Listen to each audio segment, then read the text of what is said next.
আজকা থেকে এই বাড়ির চাকরানি নাকি আমি হমু এই বাড়ির রাজরানী, আর তোমার মা হইবে এই বাড়ির চাকরানি। তোমার মায়ের এই বাড়ির চাকরানি বানাই তার ওর মামার এক্ষুনি ডাকতাছি। মামা, আপনার ভাগ্নের কত বড় সাহস, সে কয় কি আমার মা তার নিজের বাড়িতে চাকরানি হয়ে থাক।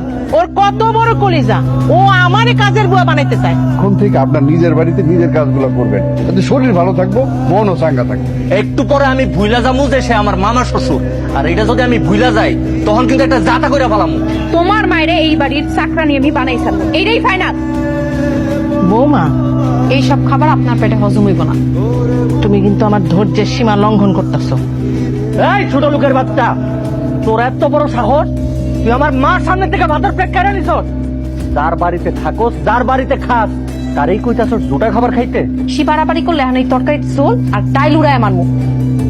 আমার ভাগ্নি মনে মনে একটা আশা করছে, সে আশাটা পূরণ করতে দিবা না? আপনি আর আপনার ভাগ্নি এই বাড়িতে আইছেন না, আমি মস্করাও ভুলে গেছি। তোমরা দুইজন মা পোলা এখন আমার চোখের সামনে থেকে যাও, নাইলে কিন্তু একটা কিয়ামত ঘটায় ফেলামু। কে আমাকে ঘটামো আজকে আমি? এই মেয়েদের বিয়া করার পর থেকে একটার পর একটা ঝামেলা লেগে রয়েছে। এটা একটা বিহিত করতে হইব, নাইলে কিন্তু এই সংসারে টিকা যায়।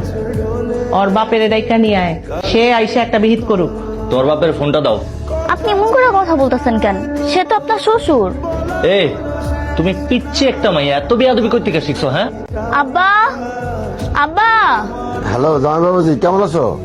কেমন থাকুম, গলায় তো একটা দুজক ঝুলাইয়া দিছেন, যাতে আমি ভালো থাকতে না পারি। যেরকম থাকার কথা ওরকমই আছি।